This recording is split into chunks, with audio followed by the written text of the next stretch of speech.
Good morning friends and welcome back to my channel শাজওয়ালের আরও একটা নতুন ব্লগে নতুন দিনের নতুন রুটিনে তোমাদের সবাইকে অনেক অনেক এত ভালোবাসা জানিয়ে আজকের দিনটা শুরু করছি। ঠিক আছে, তো কেমন আছে সবাই অবশ্যই জানিয়ে। ঠিক আছে, এখন বাজে 10:30, ঘুম থেকে উঠেছি আজকে অনেকক্ষণ হয়ে গেছে, 9:15 হয়েছে।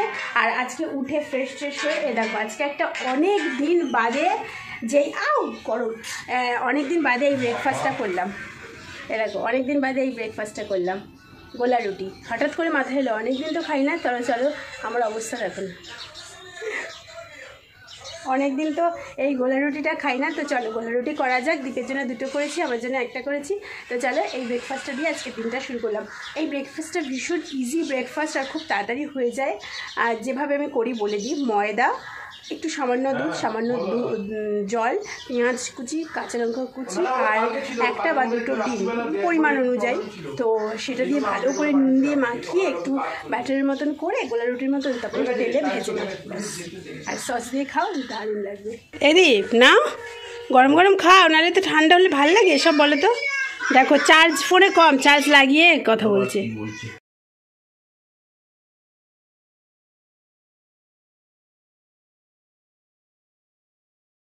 ये देखो मेरा हस्बैंड अब जा रहा है ऑफिस। পুরো বাচ্চাদের তুলে নিয়ে চলে আসবে কিন্তু খুব ভালো ভালো ছোট ছোট পুরো বাচ্চাগুলো দেখি মাঝে মধ্যে রাস্তায় ঘুরছে ফিরছে, কোনো কেউ দেখার নেই, বাচ্চাগুলো গাড়ির তলায় চলে আসবে, তাড়াতাড়ি তুলে নিয়ে চলে আসবে।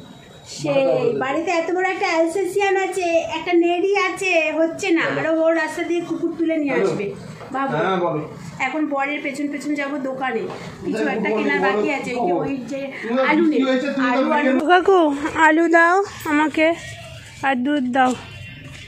এই যে আলুটারই প্রয়োজন ছিল, কারণ আলু দেবো হচ্ছে আজকে করব বাঁধাকপি। কালকে যারা দেখেছো বাঁধাকপি এনেছি বাজার থেকে, আজকে সেই বাঁধাকপিটা রান্না করব। কিন্তু ঘরে আলু ছিল না, একমাত্র আলু, আলুই ছিল না, আর দুধটাও আনতে হতো, তাই দুধটা একসাথে নিয়ে আসলাম। আর পরে না ইচ্ছা করে না। তো ফাইনালি চলে এসেছি রান্নাঘরে। আর তোমরা যারা দেখছো তারা আজকের লাঞ্চে কি খেলে অবশ্যই কমেন্ট বক্সে জানিও। যাই হোক, রান্না করতে করতে একটা অদ্ভুত কথা মাথায় এলো যে আজকাল মানুষ কিন্তু মেন্টাল হেলথ নিয়ে ভীষণ কনসাস, কিন্তু তার চারপাশের লোকজন যখন মেন্টাল ক্রাইসিসের মধ্যে চলে তখন তার পাশে থাকার পরিবর্তে তাকে আরও বেশি করে ক্রিটিসাইজ করে, তার সেই মেন্টাল হেলথটা আরও বিগড়ে দেওয়ার চেষ্টা করে। আই থিঙ্ক ইচ্ছে করেই হয়তো করে। হ্যালো চেক বন্ধুরা, আমি এখন চলে এসেছি অনেকক্ষণ আগেই রান্নাঘরে। আজকে কী রান্না হবে বলে তো, এই দেখো বাঁধাকপিটাকে সেদ্ধ করে জল ঝরাতে দিয়ে দিয়েছি, আর হবে আজকে মাছের মাথা দিয়ে মুগ ডাল। এই দুটো রান্নাই আজকে হবে। আর ডিমের পোচ বা অমলেট করে নেওয়া হবে। আমি কিছুই খাবো না, ডিমও খাবো না, মাছও খাবো না। আর তো সেই কারণে আজকে ভাবলাম থাক, আজকে মাছ খাতে কিছু হবে না। আর 1 পিস মাছ আছে জানো তো, সেটা শ্বশুরমশাইকে দিয়ে দেওয়া হবে। আর শাশুড়ি তো এমনিতেও মাছ খেতে চায় না, খায় না, 99.99% উনি মাছ খায় না। তো আমারও আজকে মাছ খেতে ইচ্ছা করছে না, তো ভাবলাম যে 1 পিস মাছ আছে যখন, তাহলে আর আজকে মাছ করবো না, ওই মাছটা শ্বশুরমশাই খেয়ে নেবে। আর শুধু ডাল আর বাঁধাকপি আজকে রান্না করা যাক। একদম সিম্পল লাঞ্চ থালি আজকে বানাবো। বাঁধাকপির ঘন্ট নিরামিষ আর মাছের মাথা দিয়ে মুগ ডাল। কারা কারা পছন্দ করে অবশ্যই কমেন্ট করো। আর সাথে একটা ডিমের পোচ নিয়ে নেবে, ব্যাস বিন্দাস, বা মাছ ভাজা নিয়ে নিতে পারো, ব্যাস বিন্দাস। মাছ আছে কিন্তু করিনি, মাছটা কালকে করবো, কালিয়া করার ইচ্ছা আছে। দীপ অনেকদিন কালিয়া করছিল, তো কালকে করবো। मैं समझा था तुम हो तो क्या और मांगू, मेरी जिंदगी में मेरी आस तुम हो, ये दुनिया नहीं है मेरे पास तो क्या। আর সবথেকে অদ্ভুত ব্যাপার যে প্রত্যেক পরিবারেই কিন্তু যারা বহিরাগত থাকে তাদেরই এই টর্চারটা বেশি সহ্য করতে হয়। তবে হ্যাঁ, আমার এক ছোটোবেলার বান্ধবী আছে, তার জীবনের সবথেকে ক্রাইসিস সময়ে তার নিজের রক্তের সম্পর্কেও কেউ কাছে পায়নি। তাই বলবো, নিজে ভালো থাকো। রান্না করতে করতে এসে গেছে দীপের অফিস থেকে কুরিয়ার। ওরে বাবারে, দেখো গল্প করতে করতে ছুটতে এদিকে আমার মুড়িঘণ্ট বলছি, বাঁধাকপির ঘণ্ট রেডি হয়ে গেছে। আর আমি দেখো আজকে খাবো ঝাল টকটক টমেটো মাখা। তারপরে ভাবলাম পটলটাও ভেজে নিই, চলো। তারপরে রান্নায় যে কমপ্লিট, সমস্ত মোচা হয়ে গেছে, আপাতত পালাই রান্নাঘর থেকে। কি ভাবছো কাজ শেষ? এখনো কাজ শেষ হয়নি রে বন্ধুগণ, হয়নি। এখন বারান্দায় না অনেক ময়লার বালতি থাকে, এই বারান্দায় একটা, ওইটা পুরো উপচে পড়ছে, সেটাকে ব্যবস্থা করব, তারপরে দীপের একটা জ্যাকেট আছে সেটা কাচবো। ওকে কালকে বললাম যে কেচে না, ওই জ্যাকেটটা না প্রচণ্ড ভারী মোটা, তো সেই কারণে আমি ভিজিয়ে রেখেছিলাম যে ও কাচবে, কাচলো না। তো দেখো ওই যে দেখতে পাচ্ছ ময়লার একটা বালতি, ওটাকে আর কি ফেলবো, তারপরে স্নান করতে চলে যাবো, কেচে বেরিয়ে পড়বো। ঠিক আছে, তো চলো ততক্ষণ তোমরাও একটু রেস্ট নাও, আমিও একটু রেস্ট নিই। আর হ্যাঁ, ততক্ষণ তোমরা একটু লাইক দাও, সাবস্ক্রাইব করো যারা এখনও করোনি। ঠিক আছে, আমি আসছি স্নান করে।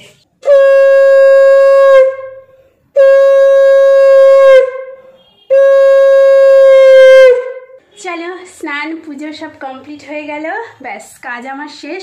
স্নান করতে করতে মানে জামা কাপড়টা কাচতে ভাবছিলাম যে দীপের জিনিস দুটো ছাদে দিয়ে আসবো, তারপরে স্নান করে এসে দেখি বাইরেটা পুরো মেঘলা হয়ে গেছে, তো সেই কারণে আর দিলাম না, এখানেই জবরদস্ত করে দিয়ে দিলাম।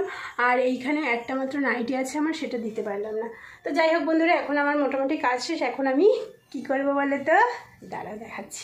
এই যে এখন আমি খাবো ঝালঝাল মিষ্টি টক টমেটো মাখা, কি ডিস্টার্ব করে, টমেটো মাখা, যেটা রান্না করতে করতে মেখে রেখেছি। বাবা কথা বলতে বলতেই জিভে জল এসে যাচ্ছে, তাড়াতাড়ি মুখে দিয়ে এক চামচ।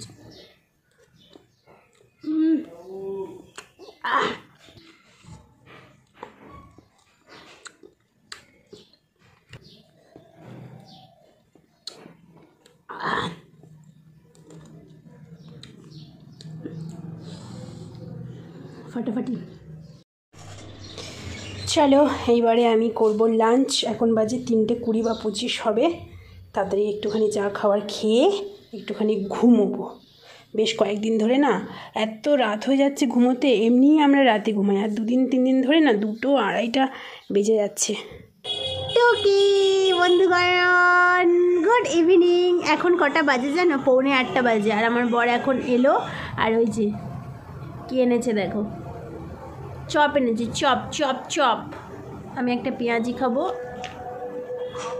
আমি একটু আগে না খুব খিদে পাচ্ছিল, আমার একটু আগে খুব খিদে পাচ্ছিল। কী খাবো সকালে গোলা রুটি করেছিলাম, সেটার একটু ব্যাটার ছিল, সেই ব্যাটারটা দিয়ে একটা গোলা রুটি করে একটু আগে খেলাম। আবার আমার বর চপ এনেছে, খাওয়া যাক। একটা চপ খেলে কিছু হবে না।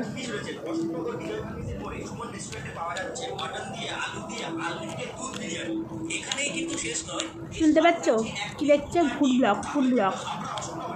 এখন ফুড ব্লগ দেখবে পুরো রাত্রির 12টা অবধি, তারপরে 12টার পরে ভূতের ভিডিও।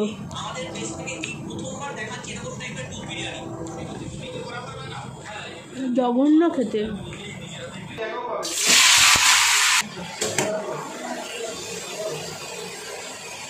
চলে এসেছি আবারও রাতের রান্নাঘরে। তবে হ্যাঁ, আজকে একটা আনন্দের বিষয় হচ্ছে, কোনো রুটি ফুটি করতে হবে না। দীপ রাতে ভাত খেয়ে নেবে, আমিও ভাত খেয়ে নেবো।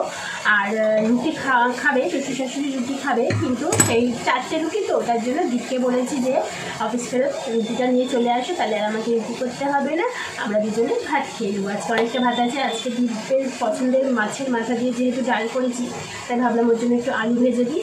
আর আমি আলু ভাজা খাবো না, কারণ হচ্ছে কালকের একটু মাছের ঝোল আছে, জানো তো, মাছও আছে তার মধ্যে একটা, মেবি আছে, হয়তো আছে, যদি ফ্রিজে এখনও দেখিনি, যদি থাকে ওটা দিয়েই ভাত খেয়ে নেবো, আর যদি না থাকে তাহলে একটু আলু ভেজে দিয়ে ভাত খেয়ে নেবো। আর তার সাথে এই যে আমার আছে পছন্দের লঙ্কা ভাজা। So it's time to hair oiling বন্ধুরা, কারণ শ্যাম্পু দিয়েছি সেই পরশুদিন না তার আগের দিন হবে। তো শ্যাম্পুটা রেখেছিলাম, চুলটা এত এবারে নরম হয়েছে না, অ্যালোভেরা জেলটা মেখে জাস্ট তেল দিতে ইচ্ছে করছিল না, কিন্তু তেল যদি চুলে না দাও না, চুল কিছুতেই ভালো থাকবে না, তাই তেল তো চুলে দিতেই হবে বন্ধুগণ। কাণ্ড দেখেছো, ভাত খেতে দিয়েছি, ওর এখন পেয়েছে পটি, রেখে চলে গেল। তা যাই হোক, এখন বাজে 10টা 7। দীপকে খেতে দিয়ে দিলাম, আমি এখন খাবো না, কারণ সন্ধ্যেবেলা গোলা রুটি খেয়েছি, তারপরে আবার একটা পেঁয়াজি খেলাম, তাই আমি এখন খাবো না। সব গোছগাছ করে রেখেই এসেছি, 10:30 বা 10:40 বাজবে, তখন অল্প করে ভাত, কালকের মাছের ঝোলটা আছে, তো সেটা দিয়ে খেয়ে নেবো, বুঝলে। আর আমি যে হেয়ার অয়েলিং করা হয়ে গেছে, একটু পরে চুলটা বেঁধে নেবো, হয়ে যাবে। অনেক কাজ আছে, চুল বাঁধবো, খাবো, রান্নাঘরে আবার কিছু টুকটাক রেখে আসতে হবে ফ্রিজে, সেগুলো রেখে আসবো, গ্যাসটা একটু হালকা করে উপর দিয়ে মুছে নেব, নিয়ে তারপরে রান্নাঘর বন্ধ করে আসবো। চলো, রান্নাঘর পরিষ্কার করা হয়ে গেছে, সব যা যা তুলতে হবে সব তুলে দিয়েছি। এই যে চুল বাঁধা, হয়ে দেখো চুল বাঁধা কমপ্লিট হয়ে গেছে। খাবার নিয়ে এখন চলে যাচ্ছি নিচে, খেতে খেতেই তোমাদের কাছ থেকে এখন নেব বিদায়। যদি এই ছোট্ট ব্লগটা ভালো লেগে থাকে তাহলে অবশ্যই লাইক করো, চ্যানেলটা সাবস্ক্রাইব করো, সবাই কমেন্ট করো, আর কেমন লাগছে আর কি কমেন্ট করো। সবাই অনেক ভালো থেকো, সুস্থ থেকো, আনন্দে থেকো, সবসময় পজিটিভ থেকো, আর সবসময় হাসি খুশি থেকো। ঠিক আছে, চলো তাহলে tata, bye bye, good night. আর আমার বরকে একটু দেখে নাও, এই যে বরের অবস্থা দেখো, একটা মোবাইলে গেম খেলছে আর ফোনে কানে কিন্তু ওই যে ফোন কানে ফোন কার সাথে যেন কথা বলছে।